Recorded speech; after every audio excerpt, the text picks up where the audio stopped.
All right, guys, continuing on with the little series about the 700 swap Grom. One thing I didn't really explain or mention when I was talking about the frame modifications is the part you actually cut out of the stock Grom frame.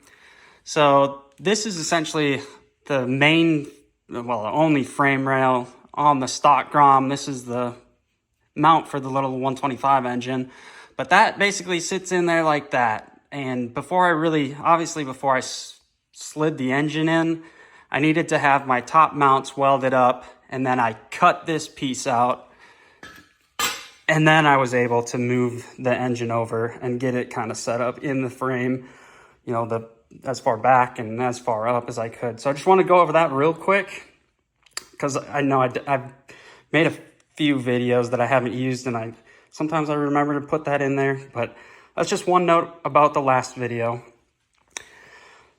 The next thing I wanted to talk about was the rear sets.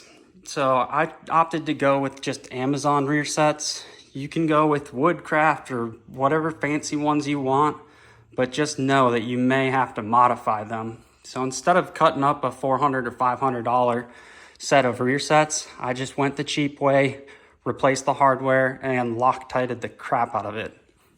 So on the right-hand side, didn't really have to modify these at all. This is the lever whole rear set that comes in the Amazon kit. And the only modification I really had to do was that the master cylinder would usually sit on the inside of the rear sets so that you can bolt up your passenger pegs. On mine, because of the way the exhaust mounts, I wanted to get the master cylinder out so that I had enough room for the heim joint to not hit the exhaust. So that's one modification. Did have to move the reservoir bottle as well. That's pretty simple.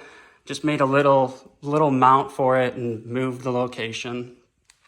Then on the right-hand side, same deal. Amazon rear sets. This one has the passenger peg mounted up to it, working on the Insta360 stuff. But this side was arguably, it kind of hurt my head for a while trying to figure out what I was going to do with this.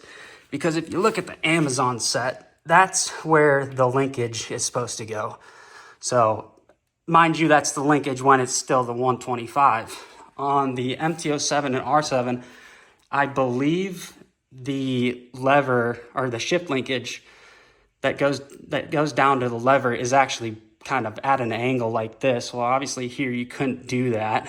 So I tried to make it work a few times, tried a couple different renditions, kind of moved this mount up and tried to do it here, and the swing arm bolt was in the way. So I just decided that I'm not going to do any of that, and I'm just going to extend the linkage out using my own aluminum plates. This is just a 1/4 inch thick aluminum plates. I actually bought this aluminum stock on Amazon. It came directly to the house. Pretty nice stuff.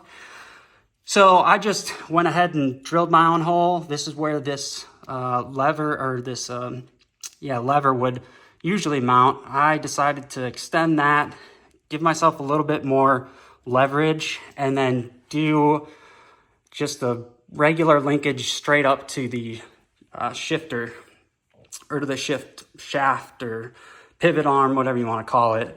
And I just utilized the stuff that came in the Amazon rear sets kit, and then I actually welded my own extra rod and then covered it with heat shrink so that it looked pretty. And this is set up for GP shift pattern, so it's 1 up, 5 down, and then the next addition I made was my air shifter, and then that's just another piece of aluminum extended and mounted there, and just made my own little bracket to hold that. So that's the rear sets. I haven't had any issues with the Amazon rear sets at all.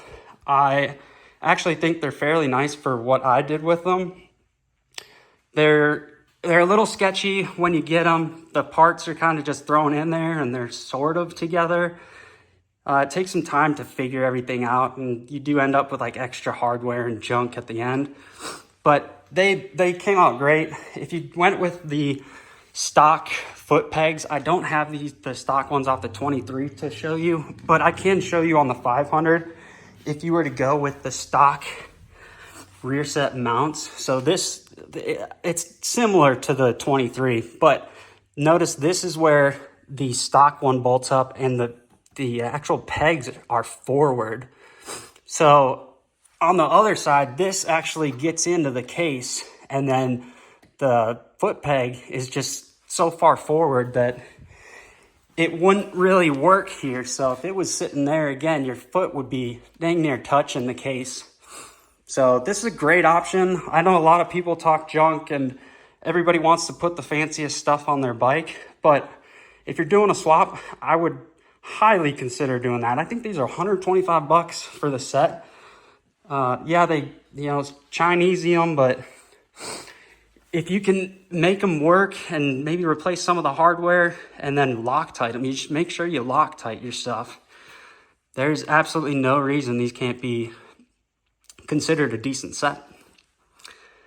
So there's the pegs, foot pegs, shifter linkage, brake. Highly recommend the Amazon ones if you're going to do something like this. And I think that's it for this one, guys. I'm going to knock out another one. Thanks for watching.